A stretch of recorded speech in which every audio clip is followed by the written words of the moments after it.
নমস্কার, আমি সঞ্জিত। দিব্যদৃষ্টি চ্যানেলের পক্ষ থেকে সবাইকে আমি স্বাগত জানাচ্ছি। এর আগে ঠিক আগের ভিডিওটাতে আমি আপনাদের সঙ্গে ধনু রাশি নিয়ে আলোচনা করেছিলাম। আজ আমি আপনাদের সঙ্গে মকর রাশি বা মকর লগ্নের জাতক জাতিকাদের কীরকম স্বভাব বা তাদের প্রকৃতি বা তাদের আচরণ কীরকম হতে পারে সেইটা নিয়ে একটা সংক্ষিপ্ত আলোচনা বা ভিডিও আপনাদের সঙ্গে উপস্থাপনা করছি।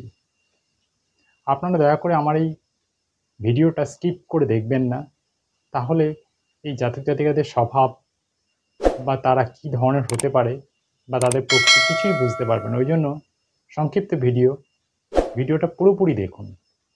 যাই হোক, তাহলে আলোচনায় ফেরা যাক। রাশিচক্রের দশম রাশি হচ্ছে মকর রাশি। এই রাশির মান 270 ডিগ্রি থেকে 300 ডিগ্রি পর্যন্ত বিস্তৃত কালপুরুষ চক্রে। এরা পৃথ্বীতত্ত্ব ও চরগুণ সম্পন্ন হয়ে থাকে। এই রাশির লর্ড শনিদেব।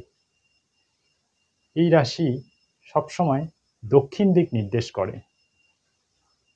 এরা সবসময় একটা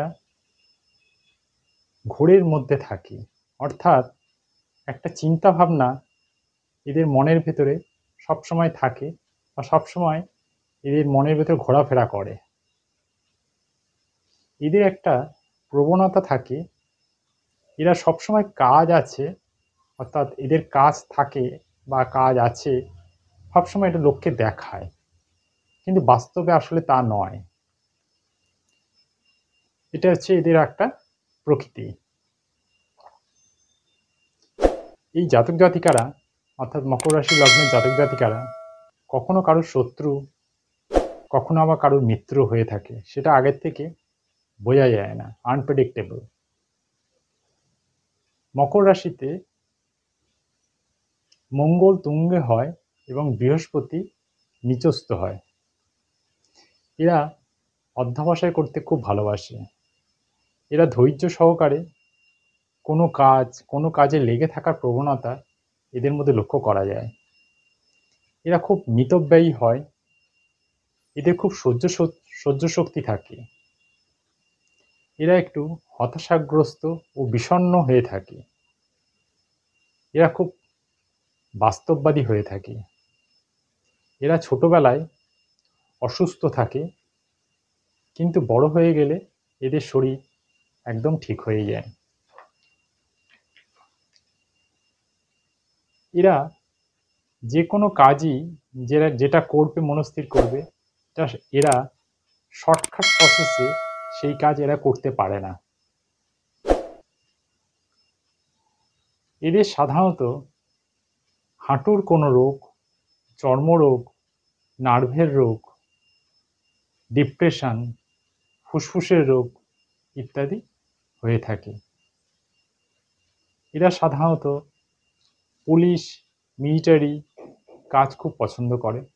এছাড়াও জমিবাড়ির কাজ, any kind of laborious job, গোয়েন্দা, ইঞ্জিনিয়ারিং জব, ভৌগোলিক বিষয়, মাইথোলজি, হিস্ট্রি নিয়েও কাজকর্ম করতে এরা খুব ভালোবাসে বা পছন্দ করে। এরা একটু আধ্যাত্মিক প্রকৃতির হয়। এই হলো মকর রাশি বা লগ্নের জাতক জাতিকাদের সংক্ষিপ্ত একটা আলোচনা, অর্থাৎ এরা কি প্রকৃতির বা কি ধরনের মানুষ হয়। আপনারা আমার এই আলোচনাটা যদি ইউটিউবে দেখেন, যদি ভালো লাগে, তাহলে আমার ইউটিউব চ্যানেলটাকে সাবস্ক্রাইব করে দেবেন আর পাশে থাকা নোটিফিকেশন বেলটা প্রেস করে দেবেন। আর যদি খুব ভালো লাগে, তাহলে আপনার সমস্ত প্রিয়জনেদের আমার এই ভিডিওটাকে শেয়ার করে দেবেন। এটুকুই আপনাদের থেকে আশা, প্রত্যাশা। আর আপনারা যারা আমার ফেসবুক চ্যানেলে এই অনুষ্ঠানটা দেখছেন, তারা ফেসবুক চ্যানেলের পেজটাকে প্লিজ লাইক করে দেবেন। তাহলে আজকের মতো অনুষ্ঠান এখানেই শেষ করলাম। আবার নেক্সট ভিডিও শীঘ্রই নিয়ে আসছি। এর মধ্যে আপনারা নিশ্চয়ই সুস্থ ভালো থাকবেন, এই ঈশ্বরের কাছে প্রার্থনা করি। তাহলে আজকের মতো অনুষ্ঠান এখানে শেষ করলাম। নমস্কার।